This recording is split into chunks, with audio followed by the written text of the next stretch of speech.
Welcome to What Did I Miss? A new show where I run through what happened on Smackdown and Raw.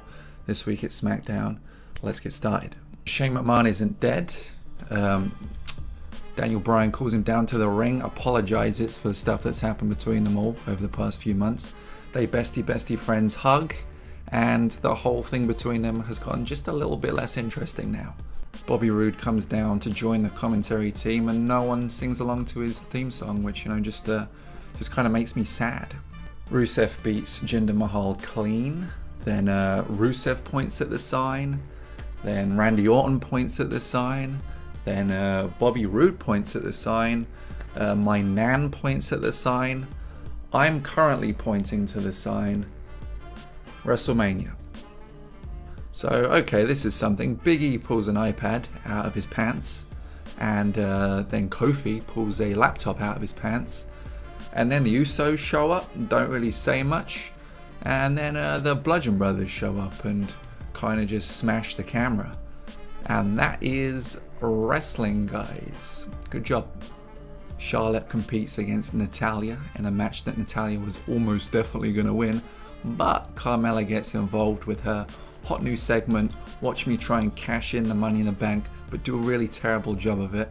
Charlotte doesn't really feel it, so she punts the briefcase into the crowd. Asuka shows up, talks some shit. Charlotte talks some shit. Segment over. There's an 8-man tag match, which, what else are you going to do when you've got 400 people on the roster? Also, interesting side note, Primo Colon, if that's how you say his name, still alive. Didn't know that.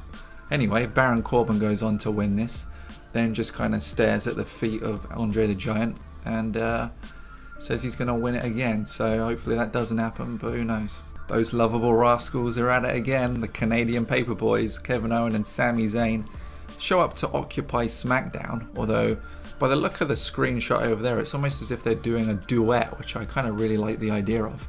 Anyway, Shane McMahon and Daniel Bryan, they show up, get a na-na-na-na, hey goodbye song going, and Kevin Owens and Sami Zayn just kind of fade into the audience like driftwood, and then that's that.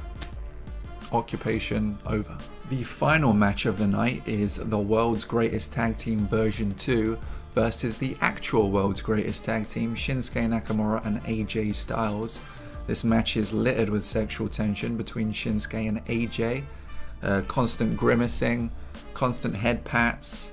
AJ Styles finally gets the pinfall with the old bionic, and then following the match he goes for the same move on Shinsuke but pulls out just like Shinsuke did last week. Shinsuke cowers. AJ once again with the head pat. The sexual tension is over the fucking limit at this point. Show cuts with them looking at each other. Thanks for joining me.